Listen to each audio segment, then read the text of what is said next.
ನಿನ್ನೆ ತನಕ ಡಿ.ಕೆ. ಶಿವಕುಮಾರ್ ಅವರ ಜೊತೆಗೆ ಅವರ ಸಂಪುಟದ ಸಹೋದ್ಯೋಗಿಗಳು ಯಾರಾಗ್ತಾರೆ, ಯಾರೆಲ್ಲ ಸ್ಥಾನ ಪಡ್ಕೊಳ್ತಾರೆ ಅನ್ನೋದು ಚರ್ಚೆ ಆಗ್ತಾ ಇತ್ತು. ಅಂತೂ ಇಂತೂ ನಿನ್ನೆ ಕೆಲವರು ಪ್ರಮಾಣ ವಚನ ಸ್ವೀಕಾರ ಮಾಡಿ ಅಧಿಕೃತವಾಗಿ ಸಂಪುಟ ಸೇರ್ಪಡೆಯಾಗಿದೆ. ಸಂಪುಟ ಸೇರ್ತಾ ಇದ್ದಂತೆ ಈಗ ಪ್ರಶ್ನೆ ಇರೋದೇನ್ ಗೊತ್ತಾ? ಖಾತೆ ಹಂಚಿಕೆಯ ವಿಚಾರ. ಪ್ರಮಾಣ ವಚನ ಮುಗಿತಾ ಇದ್ದಂತೆ ಶುರುವಾಗಿದೆ ಖಾತೆ ಹಂಚಿಕೆಗೆ ಸಂಬಂಧಪಟ್ಟಂತೆ ಟೆನ್ಷನ್. ಒಂದಲ್ಲ ಒಂದು ಟೆನ್ಷನ್ ಇದ್ದಿದ್ದೆ ಪಕ್ಷದಲ್ಲಿ. ಡಿ.ಕೆ. ಶಿವಕುಮಾರ್ ಹೊಸ ಸಂಪುಟದಲ್ಲಿ ಯಾರ್ಯಾರಿಗೆ ಯಾವ ಖಾತೆ ಕೊಡಬೇಕು ಅನ್ನೋದ್ರ ಬಗ್ಗೆ ಚರ್ಚೆಗಳಾಗ್ತಾ ಇದ್ರೆ ಡಿಮ್ಯಾಂಡ್ಗಳಿದೆಯಂತೆ, ಇಂಥದ್ದೇ ಖಾತೆ ಬೇಕು ಅಂತ. ಬೆಂಗಳೂರು ನಗರಾಭಿವೃದ್ಧಿ ತನ್ನ ಬಳಿಯೇ ಉಳಿಸ್ಕೊಳ್ತಾರೆ ಡಿ.ಕೆ. ಶಿವಕುಮಾರ್. ಕಾರಣ ಅನುಭವ ಇದೆ, ಅದನ್ನ ನಡೆಸ್ಕೊಂಡು ಹೋಗಿದ್ದಾರೆ, ಅದರ ರೂವಾರಿ ಕೂಡ ಹೌದು. ಇನ್ನು ಮುಂದೆ ಕೂಡ ಅದನ್ನ ಮುಂದುವರಿಸೋದು ನಿರ್ಧಾರಕ್ಕೆ ಬಂದಿದ್ದಾರೆ ಅಂತ. ಗ್ಯಾರಂಟಿ ನ್ಯೂಸ್ ನಲ್ಲಿ ಸಚಿವರ ಸಂಭಾವ್ಯ ಖಾತೆಯ ಲಿಸ್ಟ್ ಅನ್ನ ನಿಮ್ಮ ಮುಂದೆ ಇಡ್ತಾ ಹೋಗ್ತೀವಿ. ಯಾರ್ಯಾರಿಗೆ ಯಾವ ಖಾತೆಗಳನ್ನ ಕೊಡಬಹುದು, ಸಾಧ್ಯತೆಗಳನ್ನ ನಿಮ್ಮ ಮುಂದೆ ಇಡ್ತೀವಿ. ಗ್ಯಾರಂಟಿ ನ್ಯೂಸ್ ನಲ್ಲಿ ಎಕ್ಸ್ಕ್ಲೂಸಿವ್ ಆಗಿ ಆ ಲಿಸ್ಟ್ ಅನ್ನ ನಿಮ್ಮ ಮುಂದೆ ಇಡುವ ಪ್ರಯತ್ನವನ್ನ ಮಾಡ್ತಾ ಇದ್ದೀವಿ.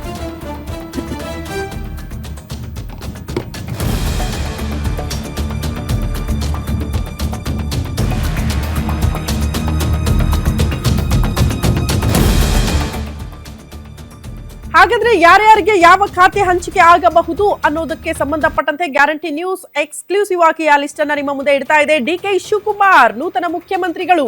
ಹಣಕಾಸು ಆಬ್ವಿಯಸ್ಲಿ ಮುಖ್ಯಮಂತ್ರಿಗಳ ಬಳಿನೇ ಇರುತ್ತೆ. ಆಡಳಿತ ಮತ್ತು ಸುಧಾರಣೆ, ವಾರ್ತಾ ಇಲಾಖೆ ತಮ್ಮ ಬಳಿಯನ್ನ ಉಳಿಸ್ಕೊಳ್ತಾರೆ ಡಿ.ಕೆ. ಶಿವಕುಮಾರ್. ಅದೇ ರೀತಿ ಡಾಕ್ಟರ್ ಜಿ. ಪರಮೇಶ್ವರ್ ಕಂದಾಯ ಇಲಾಖೆಯ ಜವಾಬ್ದಾರಿಯನ್ನ ಈ ಬಾರಿ ವಹಿಸಿಕೊಳ್ಳುವ ಸಾಧ್ಯತೆ ಇದೆ. ಈ ಹಿಂದೆ ಗೃಹ ಸಚಿವರಾಗಿ ಕೆಲಸ ಮಾಡಿದವರು, ಬಟ್ ಈ ಬಾರಿ ಫಾರ್ ಅ ಚೇಂಜ್ ಕಂದಾಯ ಇಲಾಖೆಯ ಜವಾಬ್ದಾರಿ ಅವರ ಹೆಗಲಿಗೆ ಬೀಳುವ ಸಾಧ್ಯತೆಗಳು ನೋಡೋದಕ್ಕೆ ಸಿಗ್ತಾ ಇದೆ. ಅದೇ ರೀತಿ ಎಂ.ಬಿ. ಪಾಟೀಲ್ ಮೋಸ್ಟ್ ಸೀನಿಯರ್ ಬೃಹತ್ ಕೈಗಾರಿಕೆಯ ಜವಾಬ್ದಾರಿಯನ್ನ ಈ ಬಾರಿ ಎಂ.ಬಿ. ಪಾಟೀಲ್ ಅವರಿಗೆ ನೀಡುವ ಸಾಧ್ಯತೆಗಳು ಇದೆ ಅನ್ನೋದರ ಡೀಟೇಲ್ ಸಿಗ್ತಾ ಇದೆ. ಅದೇ ರೀತಿ ಸತೀಶ್ ಜಾರಕಿಹೊಳಿ ಲೋಕೋಪಯೋಗಿ ಇಲಾಖೆಯ ಜವಾಬ್ದಾರಿ, ಆಲ್ಮೋಸ್ಟ್ ಈ ಹಿಂದೆ ಯಾವ ಇಲಾಖೆಯ ಜವಾಬ್ದಾರಿಯನ್ನ ಕೊಟ್ಟಿದ್ರು ಕೆಲ ಸಚಿವರಿಗೆ, ಅದೇ ಮುಂದುವರಿತಾ ಇದೆ ಅನ್ನೋದನ್ನ ನಾವು ಗಮನಿಸ್ತಾ ಇದ್ದೀವಿ. ಕೆ.ಜೆ. ಜಾರ್ಜ್ ಇಂಧನ ಮತ್ತು ಬೃಹತ್ ಕೈಗಾರಿಕೆ ಈ ಜವಾಬ್ದಾರಿಯನ್ನ ನೀಡುವ ಸಾಧ್ಯತೆ ಇದೆ ಕೆ.ಜೆ. ಜಾರ್ಜ್ ಅವ್ರಿಗೆ ಅನ್ನೋದರ ಡೀಟೇಲ್ಸ್ ಸದ್ಯ ಸಿಗ್ತಾ ಇದೆ. ಅದೇ ರೀತಿ ಪ್ರಿಯಾಂಕ್ ಖರ್ಗೆ ಮೋಸ್ಟ್ ಪವರ್ಫುಲ್ ಖಾತೆ ಗೃಹ ಇಲಾಖೆಯ ಜವಾಬ್ದಾರಿಯನ್ನ ಪ್ರಿಯಾಂಕ್ ಖರ್ಗೆ ಅವರ ಹೆಗಲಿಗೆ ಹಾಕುವ ಸಾಧ್ಯತೆಗಳು ನೋಡೋದಕ್ಕೆ ಸಿಗ್ತಾ ಇದೆ. ರಾಮಲಿಂಗಾರೆಡ್ಡಿ ಜಲ ಸಂಪನ್ಮೂಲ, ಈ ಹಿಂದೆ ಮುಜರಾಯಿ ಮತ್ತು ಸಾರಿಗೆ ಸಚಿವರಾಗಿ ಕೆಲಸ ಮಾಡಿದ್ದಾರೆ, ಬಟ್ ಈ ಬಾರಿ ಜಲ ಸಂಪನ್ಮೂಲ ಜವಾಬ್ದಾರಿಯನ್ನ ವಹಿಸಿಕೊಳ್ಳುವ ಸಾಧ್ಯತೆ ಇದೆ ಅಂತ. ಬೈರತಿ ಸುರೇಶ್ ಅವರಿಗೆ ಈ ಬಾರಿ ಸಾರಿಗೆ ಇಲಾಖೆಯ ಜವಾಬ್ದಾರಿಯನ್ನ ನೀಡುವ ಸಾಧ್ಯತೆ ಇದೆ ಅನ್ನೋದ್ರ ಬಗ್ಗೆ ಡೀಟೇಲ್ ಸಿಗ್ತಾ ಇದೆ. ಬೈರತಿ ಸುರೇಶ್ ಅವರಿಗೆ ಸಾರಿಗೆ ಇಲಾಖೆ ಅನ್ನೋದ್ರ ಮಾಹಿತಿ ಸದ್ಯ ಸಿಗ್ತಾ ಇರೋದು. ಅದೇ ರೀತಿ ನಾವು ಗಮನಿಸಬೇಕು ಕೃಷ್ಣ ಬೈರೇಗೌಡ ಅವರಿಗೆ ಯಾವುದು ಅಂತ, ಬಟ್ ಚಿತ್ತಾಪುರದ ನೂತನ ಸಚಿವರು ಪ್ರಿಯಾಂಕ್ ಖರ್ಗೆ ಅವರಿಗೆ ಗೃಹ ಇಲಾಖೆಯ ಜವಾಬ್ದಾರಿ ಕೊಡುವ ಸಾಧ್ಯತೆ ಇದೆ ಅನ್ನೋದ್ರ ಬಗ್ಗೆ ಮಾಹಿತಿ ಸಿಗ್ತಾ ಇದ್ದು, ಉಳಿದಂತೆ ಯಾರ್ಯಾರಿಗೆ ಯಾವ ಖಾತೆ ಅನ್ನೋದ್ರ ಬಗ್ಗೆ ನಾವು ಮಾಹಿತಿ ಕೊಡ್ತಾ ಇದ್ವಿ. ಅದರಂತೆ ಆ ಲಿಸ್ಟ್ ಅನ್ನ ಕೂಡ ನೋಡ್ತಾ ಇದ್ರಿ, ಯಾರ್ಯಾರಿಗೆ ಯಾವ ಜವಾಬ್ದಾರಿ ಅಂತ. ಪ್ರಮುಖವಾಗಿ ಯತೀಂದ್ರ ಸಿದ್ದರಾಮಯ್ಯನವರಿಗೆ ಹಿಂದುಳಿದ ವರ್ಗಗಳ ಕಲ್ಯಾಣ ಇಲಾಖೆಯ ಜವಾಬ್ದಾರಿ ಕೊಡೋ ಸಾಧ್ಯತೆ ಇದೆ. ಬೈರತಿ ಸುರೇಶ್ ಅವರಿಗೆ ಸಾರಿಗೆ ಇಲಾಖೆಯ ಜವಾಬ್ದಾರಿ, ಈಶ್ವರ್ ಖಂಡ್ರೆ ಅವರಿಗೆ ಪಂಚಾಯತ್ ರಾಜ್ ಇಲಾಖೆಯ ಜವಾಬ್ದಾರಿ. ಅದೇ ರೀತಿ ಯು.ಟಿ. ಖಾದರ್ ಈ ಹಿಂದೆ ಆರೋಗ್ಯ ಸಚಿವರಾಗಿ ಕೆಲಸ ಮಾಡಿದವರು, ಅಗೇನ್ ಅವರಿಗೆ ಆರೋಗ್ಯ ಇಲಾಖೆಯ ಜವಾಬ್ದಾರಿಯನ್ನ ಕೊಡುವ ಸಾಧ್ಯತೆ. ಅಂದ್ರೆ ಸಿದ್ದರಾಮಯ್ಯನವರ ಸಂಪುಟದಲ್ಲಿ ಅಲ್ಲ, ಈ ಹಿಂದೆ ಸಚಿವರಾದಾಗ ಆರೋಗ್ಯ ಇಲಾಖೆಯ ಜವಾಬ್ದಾರಿಯನ್ನ ನಿರ್ವಹಿಸಿದ್ದಾರೆ. ಹಾಗಾಗಿ ಅಗೇನ್ ಅದನ್ನ ಅವರಿಗೆ ವಹಿಸುವ ಸಾಧ್ಯತೆ ಇದೆ. ಕೆ.ಎಚ್. ಮುನಿಯಪ್ಪ ಸಮಾಜ ಕಲ್ಯಾಣ ಇಲಾಖೆಯ ಜವಾಬ್ದಾರಿ ನೀಡುವ ಸಾಧ್ಯತೆ ಇದೆ ಅನ್ನೋದ್ರ ಬಗ್ಗೆ ಮಾಹಿತಿ ಸಿಗ್ತಾ ಇದೆ. ಈ ಬಗ್ಗೆ ಮತ್ತಷ್ಟು ಡೀಟೇಲ್ಸ್ ಅನ್ನ ಕೊಡ್ತಾ ಹೋಗ್ತಾರೆ political bureau head Maruti Pavagada ದೂರವಾಣಿ ಸಂಪರ್ಕದಲ್ಲಿದ್ದಾರೆ. ಮಾರುತಿ, ಇಷ್ಟು ದಿನಗಳ ಕಾಲ ಸಚಿವ ಸ್ಥಾನ ಸಿಗುತ್ತಾ ಸಿಗಲ್ವಾ ಅನ್ನೋ ಟೆನ್ಷನ್, ಹಗ್ಗ ಜಗ್ಗಾಟ ಲಾಭೇ ಆಯ್ತು. ಸಚಿವ ಸ್ಥಾನ ಕನ್ಫರ್ಮ್ ಆಗ್ತಾ ಇದ್ದಂತೆ ಅಗೇನ್ ಖಾತೆ ಶುರುವಾಗ್ತಾ ಇದೆ ಪಾಳಿಯದಲ್ಲಿ ಅಂತ.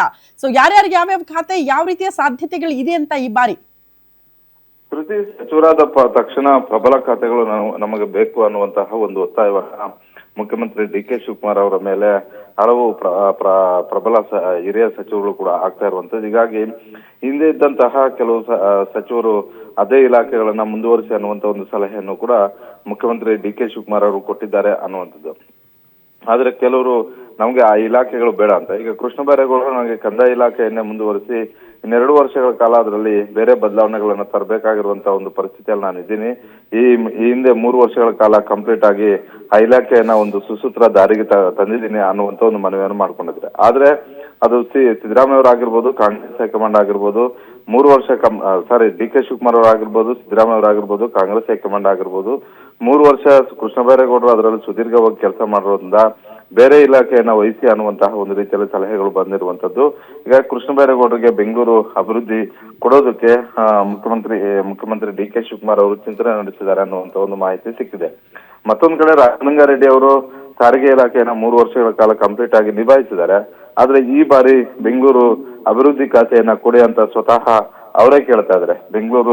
ಬೆಂಗಳೂರಿನ ಬಗ್ಗೆ ಹೆಚ್ಚು ತಿಳ್ಕೊಂಡಿರುವಂತವ್ರು, ಬೆಂಗಳೂರಲ್ಲೇ ಹುಟ್ಟಿ ಬೆಳೆದಿರುವಂತವ್ರು, ಬೃಹತ್ ಬೆಂಗಳೂರು ಆಗಿರ್ಬೋದು, ಈಗ ಮಹಾನಗರ ಪಾಲಿಕೆ ಆಗಿರ್ಬೋದು, ಎಲ್ಲವನ್ನೂ ಕೂಡ GBA ಆದ ಬಳಿಕವೂ ಕೂಡ ಸಂಪೂರ್ಣವಾದಂತ ಒಂದು ಮಾಹಿತಿ ಇದೆ. ಹೀಗಾಗಿ ನನಗೆ GBAಯನ್ನ ಕೊಡಿ, ಬೆಂಗಳೂರು ಅಭಿವೃದ್ಧಿ ಖಾತೆಯನ್ನ ಕೊಡಿ, ನಾನು ಸುಧಾರಣೆಯನ್ನ ತರ್ತೀನಿ ಅನ್ನುವಂತ ಒಂದು ಮನವಿಯನ್ನ ಮಾಡ್ತಾ ಇರುವಂತದ್ದು. ಇದನ್ನ ಡಿ ಕೆ ಶಿವಕುಮಾರ್ ಅವರು ಬಳಿಯೂ ಕೂಡ ಹೇಳಿದ್ದಾರೆ, ಅದೇ ರೀತಿ ಸಿದ್ದರಾಮಯ್ಯ ಅವರು ಬಳಿಯೂ ಕೂಡ ಹೇಳಿದ್ದಾರೆ. ಆದ್ರೆ ಮುಖ್ಯಮಂತ್ರಿ ಡಿ ಕೆ ಶಿವಕುಮಾರ್ ಅವರು ಬೆಂಗಳೂರು ಅಭಿವೃದ್ಧಿ ಖಾತೆ ಬೇಡ, ನೀವು ಬೇರೆ ಖಾತೆಯನ್ನ ನಿಭಾಯಿಸಿ ಅನ್ನುವಂತಹ ರೀತಿಯಲ್ಲಿ ಜಲಸಂಪನ್ಮೂಲ ಖಾತೆ ಇಡೀ ರಾಜ್ಯಾದ್ಯಂತ ಕನೆಕ್ಟ್ ಆಗುತ್ತೆ, ಜಲಸಂಪನ್ಮೂಲ ಖಾತೆಯನ್ನ ನಿಭಾಯಿಸಿ ಅನ್ನುವಂತ ಒಂದು ಸಲಹೆಯನ್ನ ಕೊಟ್ಟಿದ್ದಾರೆ ಅನ್ನುವಂತ ಒಂದು ಮಾಹಿತಿ ಸಿಕ್ಕಿರುವಂತದ್ದು. ಇನ್ನು ಕೂಡ ರಾಮಲಿಂಗಾರೆಡ್ಡಿ ಅವರ ವಿಚಾರದಲ್ಲಾಗಿರ್ಬೋದು, ಕೃಷ್ಣ ಬೈರೇಗೌಡರ ವಿಚಾರದಲ್ಲಾಗಿರ್ಬೋದು ಅಂತಿಮ ಆಗಿಲ್ಲ. ಈ ಹಿಂದೆ ಗೃಹ ಸಚಿವರಾಗಿದ್ದಂತಹ ಪರಮೇಶ್ವರ್ ಅವರು ಅದೇ ಖಾತೆಯನ್ನ ಕೊಡ್ತಾರೆ ಅನ್ನುವಂತಹ ಒಂದು ನಿರೀಕ್ಷೆಯಲ್ಲಿದ್ರು. ಅದೇ ಖಾತೆ ಕೊಟ್ಟರೆ ನಾನು ನಿಭಾಯಿಸ್ತೀನಿ ಅನ್ನುವಂತಹ ಒಂದು ರೀತಿಯಲ್ಲೂ ಕೂಡ ಇದ್ರು. ಆದ್ರೆ ಅವರಿಗೆ ಕಂದಾಯ ಇಲಾಖೆಯನ್ನ ವಹಿಸ್ಕೊಳ್ಳಿ ಅನ್ನುವಂತಹ ಒಂದು ಸಲಹೆಯನ್ನ ಕಾಂಗ್ರೆಸ್ ವರಿಷ್ಠರು ಕೊಟ್ಟಿದ್ದಾರೆ. ಅದೇ ರೀತಿ CM ಡಿ ಕೆ ಶಿವಕುಮಾರ್ ಅವರು ಕೂಡ ಕೊಟ್ಟಿದ್ದಾರೆ. ಬಹುತೇಕ ಕಂದಾಯ ಇಲಾಖೆ ಪರಮೇಶ್ವರ್ ಅವರಿಗೆ ಖಚಿತ ಅನ್ನುವಂತ ಒಂದು ಮಾಹಿತಿ ಸಿಕ್ಕಿದೆ. ಮತ್ತೊಂದ್ ಕಡೆ ಹಿಂದೆ ಆಹಾರ ಇಲಾಖೆಯನ್ನ ನಿಭಾಯಿಸಿದಂತಹ KH ಮುನಿಯಪ್ಪ ಅವರಿಗೆ ಈ ಬಾರಿ ಸಮಾಜ ಕಲ್ಯಾಣ ಇಲಾಖೆ ಸಿಗುವಂತಹ ಸಾಧ್ಯತೆಗಳು ಜಾಸ್ತಿ ಆಗಿದ್ದಾವೆ. ಅವರು ಕೂಡ ಅದೇ ಇಲಾಖೆಯನ್ನ ಕೊಡಿ ಅನ್ನುವಂತಹ ರೀತಿಯಲ್ಲಿ ಕೇಳಿರುವಂತದ್ದು. ಹಿಂದೆ ನಗರಾಭಿವೃದ್ಧಿ ಸಚಿವರಾಗಿ 3 ವರ್ಷ ಕಂಪ್ಲೀಟ್ ಮಾಡಿರುವಂತಹ ಬೈರತಿ ಸುರೇಶ್ ಅವರು ಮತ್ತೊಮ್ಮೆ ಅದೇ ಇಲಾಖೆಗೆ ಬೇಡಿಕೆಯನ್ನ ಇಟ್ಟಿದ್ದಾರೆ. ಆದ್ರೆ ಆ ಇಲಾಖೆ ಬೇಡ, ಸಾರಿಗೆ ಇಲಾಖೆಯನ್ನ ನಿಭಾಯಿಸಿ, ಶಕ್ತಿ ಯೋಜನೆ ಅಂತಹ ಮಹತ್ವದ ಯೋಜನೆಗಳು ಸಾರಿಗೆ ಇಲಾಖೆ ಅಡಿಯಲ್ಲಿ ಬರ್ತವೆ, ಹೀಗಾಗಿ ನೀವು ಸಾರಿಗೆ ಇಲಾಖೆಯನ್ನ ನಿಭಾಯಿಸಿ ಅನ್ನುವಂತಹ ರೀತಿಯಲ್ಲಿ ಮನವೊಲಿಕೆ ಮಾಡಿರುವಂತದ್ದು. ತದಬಳಿಕ ಯತೀಂದ್ರ ಸಿದ್ದರಾಮಯ್ಯ ಅವರು ಮೊದಲನೇ ಬಾರಿಗೆ ಸಚಿವರಾಗಿದ್ದಾರೆ. ಅವ್ರಿಗೆ ಹಿಂದುಳಿದ ವರ್ಗಗಳ ಇಲಾಖೆಯನ್ನ ಕೊಡುವುದಕ್ಕೆ ಮುಖ್ಯಮಂತ್ರಿ ಡಿ ಕೆ ಶಿವಕುಮಾರ್ ಅವರು ನಿರ್ಧಾರ ಮಾಡಿದ್ದಾರೆ ಅನ್ನುವಂತ ಒಂದು ಮಾಹಿತಿ ಸಿಕ್ಕಿದೆ. ಅದರ ಜೊತೆಗೆ ನಗರಾಭಿವೃದ್ಧಿ ಕೊಟ್ಟರು ಕೂಡ ಆಶ್ಚರ್ಯ ಇಲ್ಲ. ಇನ್ನ ಹಿಂದೆ ಜಮೀರ್ ಅಹಮದ್ ಖಾನ್ ಅವರು ಕೆಲಸ ಮಾಡ್ತಿದ್ದಂತಹ ವಸತಿ ಇಲಾಖೆ, ವಫ್ ಎರಡನ್ನೂ ಕೂಡ UT ಖಾದರ್ಗೆ ಕೊಡುವಂತಹ ಒಂದು ರೀತಿಯಲ್ಲಿ ಚರ್ಚೆಗಳು ಆಗ್ತಾ ಇರುವಂತದ್ದು. ಆದ್ರೆ ಹಿಂದಿನ ಸರ್ಕಾರದಲ್ಲಿ ಸಮ್ಮಿಶ್ರ ಸರ್ಕಾರ ಆಗಿರ್ಬೋದು, ಅದಕ್ಕೂ ಮೊದಲು ಬಂದಂತಹ ಸಿದ್ದರಾಮಯ್ಯ ಸರ್ಕಾರದಲ್ಲೂ ಕೂಡ ಸಚಿವರಾಗಿದ್ದಂತಹ UT ಖಾದರ್ ಅವರು ಆರೋಗ್ಯ ಇಲಾಖೆಯನ್ನ ಯಶಸ್ವಿಯಾಗಿ ನಿಭಾಯಿಸಿದ್ರು. ಆರೋಗ್ಯ ಇಲಾಖೆಯನ್ನ ಕೊಡಿ ಅನ್ನುವಂತ ಒಂದು ಮಾತನ್ನು ಕೂಡ ಹೇಳಿದ್ದಾರೆ. ಹೀಗಾಗಿ ಆರೋಗ್ಯ ಇಲಾಖೆವ ಇಲ್ಲ ವಸತಿ ಮತ್ತೆ ವಫ್, ಹಿಂದೆ ಜಮೀರ್ ಅಹಮದ್ ಖಾನ್ ಅವರ ಬಳಿ ಇದ್ದಂತಹ ಇಲಾಖೆಯ ಅನ್ನುವಂತಹ ಚರ್ಚೆ ಆರಂಭ ಆಗಿದೆ. ಇದೆಲ್ಲದಕ್ಕಿಂತ ಮಿಗಿಲಾಗಿ ಬಹಳಷ್ಟು ಕಿರಿಯರು ಅಲ್ಲ ಹಿರಿಯರು ಅಲ್ಲದೆ ಇರುವಂತಹ ಮಲ್ಲಿಕಾರ್ಜುನ್ ಖರ್ಗೆ ಅವರ ಪುತ್ರ ಪ್ರಿಯಾಂಕಾ ಖರ್ಗೆ ಅವರಿಗೆ ಈ ಬಾರಿ ಜಾಕ್ಪಟ್ ಹೊಡೆಯುವಂತಹ ಸಾಧ್ಯತೆಗಳು ದಟ್ಟವಾಗಿದ್ದಾವೆ. ಕಾಂಗ್ರೆಸ್ ಹೈಕಮಾಂಡ್ ಬಳಿಯೇ ಚರ್ಚೆ ಆಗಿರುವಂತದ್ದು. ಗೃಹ ಇಲಾಖೆಯನ್ನ ಕೊಡಬೇಕು ಅನ್ನುವಂತ ಒಂದು ತೀರ್ಮಾನಕ್ಕೆ ಬಂದಿದ್ದಾರೆ. ಹೀಗಾಗಿ ಈ ಹಿಂದೆ ಪರಮೇಶ್ವರ್ ಅವರು ನಿಭಾಯಿಸಿದ್ರು, ಈ ಇಲಾಖೆ ಈ ಬಾರಿ ಪ್ರಿಯಾಂಕಾ ಖರ್ಗೆ ಅವರಿಗೆ ಖಚಿತ ಅನ್ನುವಂತ ಒಂದು ಮಾಹಿತಿ ಸಿಗ್ತಾ ಇದೆ. ಒಟ್ಟಾರೆ ಇನ್ನು 1-2 ದಿನಗಳ ಕಾಲ ಈ ಇಲಾಖೆಗಳ ಗೊಂದಲ ಮತ್ತೆ ಗೋಜಲು ಮುಂದುವರಿಯುವಂತಹ ಸಾಧ್ಯತೆ ಇದೆ. ಅಧಿಕೃತ ಪಟ್ಟಿ ಪ್ರಕಟಣೆ ಆಗುವವರೆಗೂ ಕೂಡ ಈ ಕನ್ಫ್ಯೂಷನ್ಸ್ ಇದ್ದೇ ಇರ್ತವೆ. ಜಾರ್ಜ್ ಅವರು ಕೂಡ 3 ವರ್ಷಗಳ ಕಾಲ ಇಂಧನ ಇಲಾಖೆಯನ್ನ ಯಶಸ್ವಿಯಾಗಿ ನಿಭಾಯಿಸಿದ್ರು. ಈ ಬಾರಿ ಖಾತೆ ಬದಲಾವಣೆ ಮಾಡಬೇಕು ಅನ್ನುವಂತಹ ರೀತಿಯಲ್ಲಿ ಚರ್ಚೆಗಳು ಕೂಡ ಆಗ್ತಾ ಇದ್ವು. ಆದ್ರೆ ಜಾರ್ಜ್ ಅವರು ಇಂಧನ ಇಲಾಖೆಯಲ್ಲೇ ಮುಂದುವರಿತೀನಿ ಅನ್ನುವಂತ ಒಂದು ಮಾತುಗಳನ್ನು ಕೂಡ ಹೇಳಿದ್ದಾರೆ. ಆದ್ರೆ ಜಾರ್ಜ್ ಮತ್ತೆ MP ಪಾಟೀಲ್ ಅವರಿಗೆ ಯಾವ ಇಲಾಖೆಗಳನ್ನ ವಹಿಸಬೇಕು ಅನ್ನೋದೇ ಬಹಳಷ್ಟು ಗೊಂದಲದಲ್ಲಿ ಇರುವಂತದ್ದು. ಈಶ್ವರ್ ಖಂಡ್ರೆ ಅವರಿಗೆ ಪಂಚಾಯತ್ ರಾಜ್ ಅಭಿವೃದ್ಧಿ ಇಲಾಖೆಯನ್ನ ಕೊಡೋದಕ್ಕೆ ಮುಖ್ಯಮಂತ್ರಿಗಳು ನಿರ್ಧಾರ ಮಾಡಿದ್ದಾರೆ ಅನ್ನುವಂತ ಒಂದು ಮಾಹಿತಿ ಸಿಗ್ತಾ ಇದೆ.